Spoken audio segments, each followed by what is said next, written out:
Hello and welcome to today's episode of Caucasus Talks. Caucasus Talks is a platform that gives voice to researchers, practitioners, and activists to conduct alternative and informed discussions about issues related to the South Caucasus and the surrounding regions. Today's guest is Gabriel Chubinidze. He is a sociologist from Georgia, working in the fields of conflict as well as urban and social spaces. Welcome to Caucasus Talks, Gabriel. Welcome, Leon. Thank you. So today's topic is going to be about Tskaltubo in Georgia, a place which has received IDPs following conflicts in the country. Please, can you describe a bit about what Tskaltubo is and what it means in Georgia? Okay, first of all, thank you for inviting me.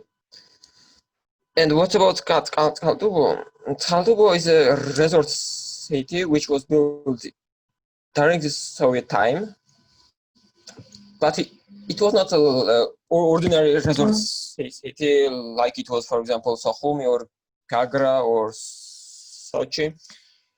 In reality, it was a balneological resort where only ill people went there to get cured. In Tskaltubo, you can find, as I remember, 21 sanatorium, hotel, and baths, and which was only functional during the Soviet time. And at this moment in Tskaltubo, there are only one or two sanatorium which is still working. So to say that Tskaltubo was not an ordinary city, because only guests in Tskaltubo was these ill people who were sent from all over the Soviet Union. Even from Moscow to Tskaltubo, train was directly going there, which was not an ordinary thing. I mean, to directly train from Moscow to Tskaltubo means that this city was not ordinary resort city, which could go like every kind of people to travel, for example. But from the second hand, I mean, in Georgia, we are not researching Soviet past as it must be. In reality, we don't know many things. For example, in Tskaltubo, we can't answer that there was going only high-level bureaucracy or ordinary peasants. But in fact, we know that, as I know, in Tskaltubo, yeah, it was possible to in one hotel be a peasant and be a bureaucrat, some kind of a high level. But as I said, I did not, and no one had even researched that topic. So it's still not easy to say from whom this city was built. But as we know, yes, there was like a peasants and workers were often going there, and also high-level bureaucrats were also there. So during the collapse of Soviet Union and after it, there was a huge wave of IDPs that came to Tskaltubo following the internal wars in Georgia. What is the current situation of those IDPs who were settled there? And have many of them been resettled to other places? And are there still IDPs in the sanatoria in Tskaltubo? These refugees first entered in Tskaltubo in 1992 when the Abkhazian war started, and in October, I remember the Gagra felt fall, and from Gagra first the wave of refugees arrived in Tskaltubo. And an interesting thing is that the government allowed them to enter in sanatoriums. So it was not, as the people are saying in Georgia, that they just entered with their own way. No, government allowed them to enter in a public spaces or in public buildings, for example, kindergarten, schools, hotels, sanatoriums. And in 1993, when finally Georgia lost the Abkhazian war, more refugees arrived, and it appeared that in Tskaltubo there lived 12,000 refugees, which in reality means that Tskaltubo's population have doubled, which is the only place in Georgia which population have been doubled because of refugees. By the way, do we calling them refugees or IDPs? Officially and non-officially, how does it go? In Georgia, it's in Georgia for people, refugees and IDPs, and which I shall check this word, how to translate it. Yeah, I mean, refugee which left his house by his own will, and the refugees which was kicked is the same for people, which in reality is not. But for ordinary people, we are using this real. So I don't know from where this comes from, but even in official documents, there are mistakes, and we call them, and we are calling them in the 19th the people who have left their homes by their own will. But now, government is using IDPs, but in urban language, they are still refugees, and also they call themselves refugees and not IDPs. So for us, I mean, for people, they're refugees. Okay, and what is the situation at the moment? How many are still there? How many have gone to other places? From 2007 or 8, the program started, which means that these refugees will be given a newly built houses. But of course, this same policy started in Tskaltubo also. I mean, this policy, this social policy has so many problems. In one hand, they are saying that it's a social program which goes for social, but from the second side, I have so many questions. I mean, what they are doing, in fact, is not a social thing. They are just taking these people out of these sanatoriums and putting somewhere in a province or in a periphery of the city to a very like bad built houses, which in fact like in 20 years will have some problems. And they're saying that it's a social policy. For example, the Tskaltuboyan refugees were sent in Batumi suburbs, and these people were saying to me that they didn't want to go in Batumi because for them it was a third time being a refuge, and for others there was also people who were four-time refugees. And they were saying that I don't want to change my place. I mean, I want to live. Finally, I want to stay in one place. But no, government was sending them in a Batumi or in a Poti, and these people were. How does it come about that someone goes to a different place 3 times or 4 times? How does it happen?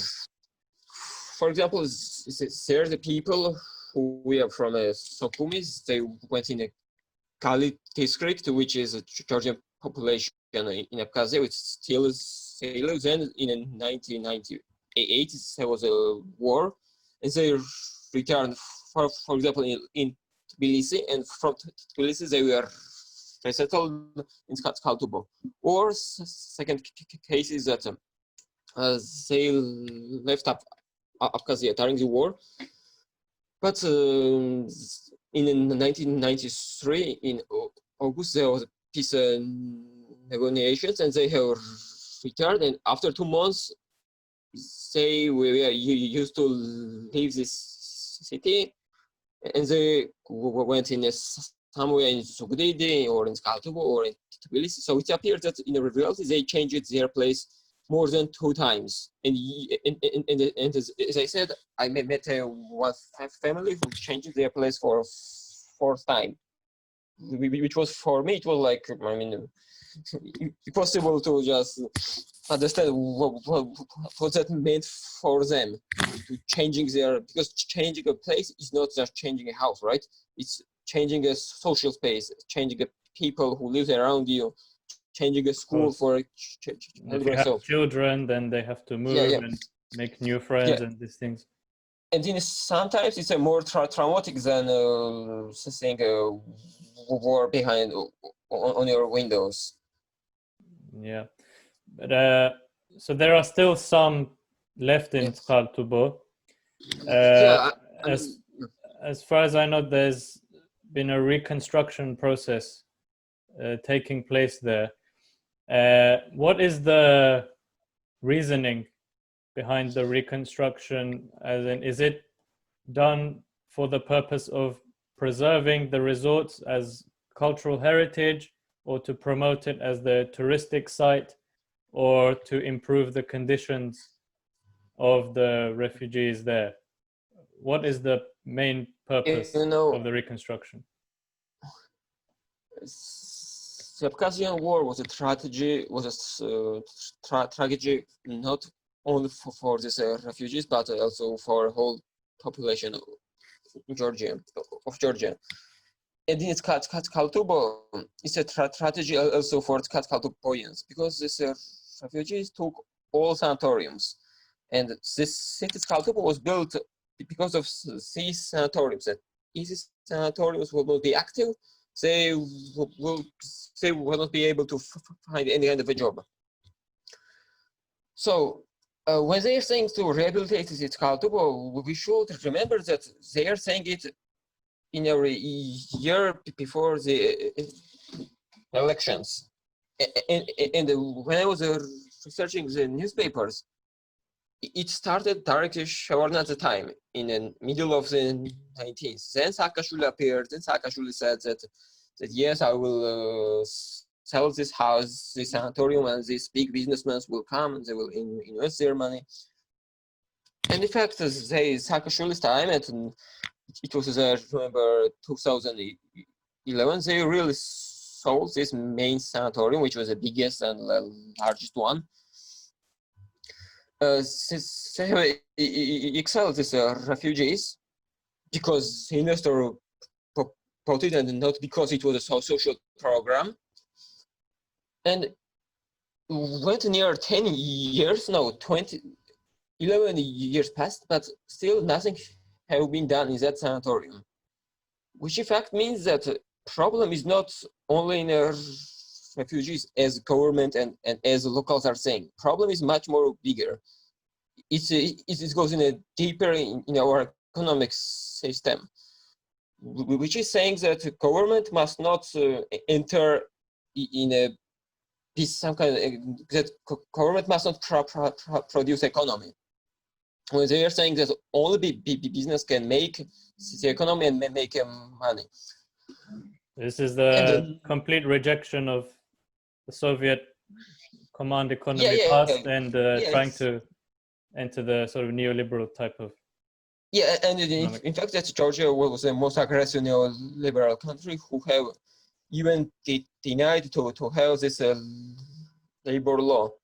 And Georgia became first country in the post-Soviet which did not have any kind of a labor law. And still, Georgia goes in a top 10 list of making easy in economy, or the how does it call the prices which you are paying on the business, how that's called, I forgot. But still, Georgian economy can't produce anything, which means that something is incorrect. Something our government is doing is not correct. But of course, we shouldn't forget that these business lobbies are very strong. and also they live together, the government and these business lobbies are living together peacefully in the parliament, for example. So it seems that a lot of the rationale behind, let's take the reconstruction of Tskaltubo, has a business rationale behind it. I mean, when they are saying this reconstruction, first of all, no one understands what they meant. I mean, when Pizina usually was, which is a main billionaire and also ruler of the Georgian Party, said that he will rehabilitate it. I mean, he won heard of Tskaltuboians one more time, but for me and for others, no one could understand what he meant. Because there are no plans for it. Only thing that he's saying is that yes, I will buy it, or someone will buy it. I mean, it's the same what they were saying like 10 years ago during Saakashvili's time. But the only thing what they are doing is that they are like exiling these refugees from these sanatoriums, and they are exiling it not because, as I said, as a social program, as I said, like because investor can be interested on that building. For example, if sanatorium looks very good, I mean very high quality, these refugees will be fastly exiled. But sanatoriums, which is like ordinary Soviet buildings, like for example, sanatorium Geolog, there's one, which in one eye, if you will look at it, it's just an ordinary building and nothing important. And that building, as experts Bureau said, is ruining and is falling apart. And they said that they should be exiled as fast as possible because it is danger to live. And even one guy died and she was frozen because there's a wall which is not like doing anything in reality. But the government said that no, you won't be exiled because there we have some kind of strategy and you are part of this strategy. And yes, we know that, that there's a possibility that this building will go down, but no. You must live there and your time will come. And what that means, your time will come. This housing program strategy is that for example, if you're very poor, if you don't have a house, or if you live in awful condition, you will get some scores. And that scores will give you the house. But everyone is saying that you can't get a house if you don't have anyone in a government, or if you want to, or if you cannot pay money. So for people who are very poor and don't have anyone, they will they have to wait for their houses for like 10 years or more, because program is going very slowly. And also someone who paid or who had someone, a relative in the government, they took 2 houses, 3 houses, or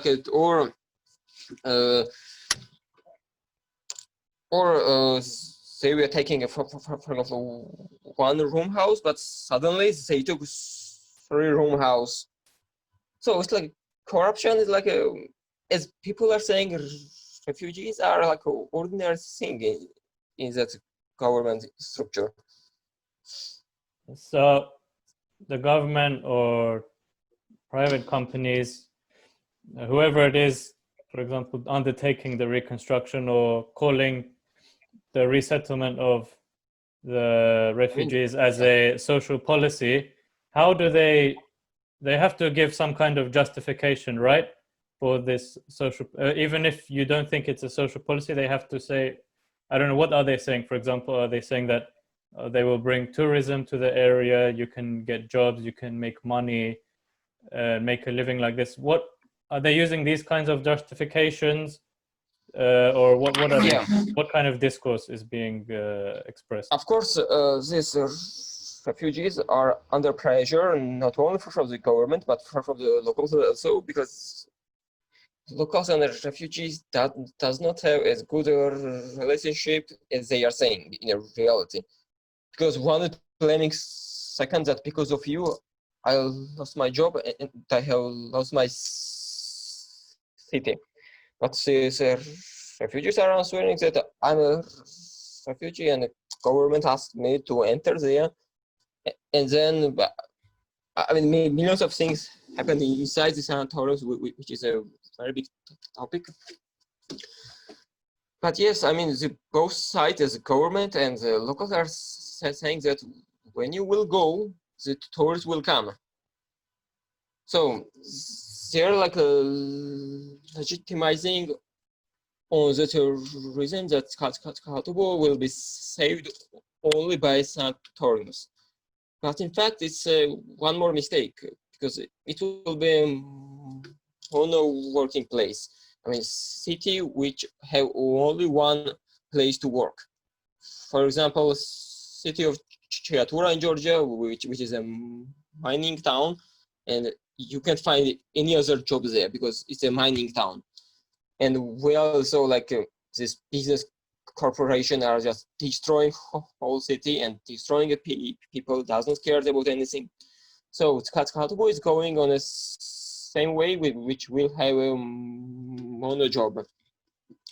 But from the second side, you said there's a rehabilitation. That funny thing is that I don't know why they're making any kind of rehabilitation to that sanatorium, because as I said, some of them are still sold and are empty, but they are not doing anything.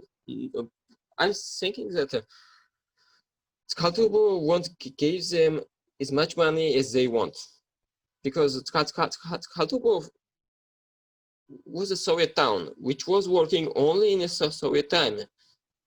To get there, you should be part of the labor union of miners, for example, or labor union of teachers, or I don't know, millions of labor unions. And that labor unions were giving these invitation cards to go in a sanatorium. So that system does not exist at this moment. So I'm sure that it is possible to return the face of Tskaltubo as it was during the Soviet time, if of course government won't do anything, and if he will just go the way as a how business will say to them. But from the second side, what the business wants is to make like a luxury one. I mean, they are saying that they are going to make a luxury hotels. Yeah, then they will open a casinos inside. For example, during Saakashvili's time, there was a rumor that Tskaltubo must be a casino town, like Las Vegas. And the funny thing is that everyone is forgetting that it is not a resort town. It's a balneological resort. I mean, main idea is a waters which is coming from the deep, from the ground. But I think that no one knows it, and no one really thinks, and we don't have any kind of professionals who is able to understand the whole idea of this city.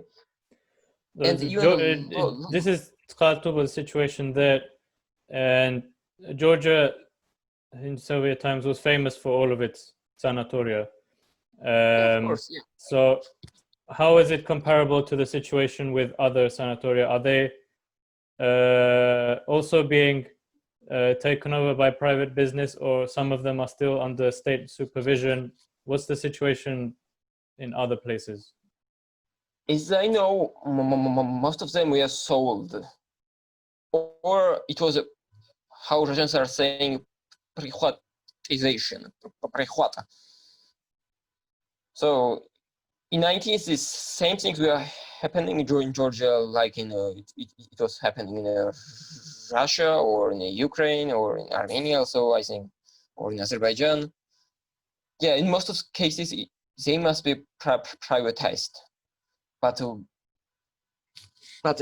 only thing what I know, like as a fact, is that their working conditions are very far as it was in the past. Because people, first of all, people doesn't know anything about it. How is it? I've been to Sairme. Is it a similar kind of thing? I went there, I drank the water. There's a water, but it's not a, you are taking a bath also there, they know, but it's not as a bigger as Tskaltubo, because Tskaltubo is a whole city of sanatoriums. Get 22 sanatorium is too much for one small city, which in reality is I don't know, quarter of Tbilisi in a size. No, not quarter, even like a district of Sabutalo, for example. Understood. Well, thank you very much for a very interesting interview, Gabriel. Thank you, Leon. And I hope you continue your research on it. And I've read some things about Tskaltubo before the interview. There's not much out there in English, unfortunately.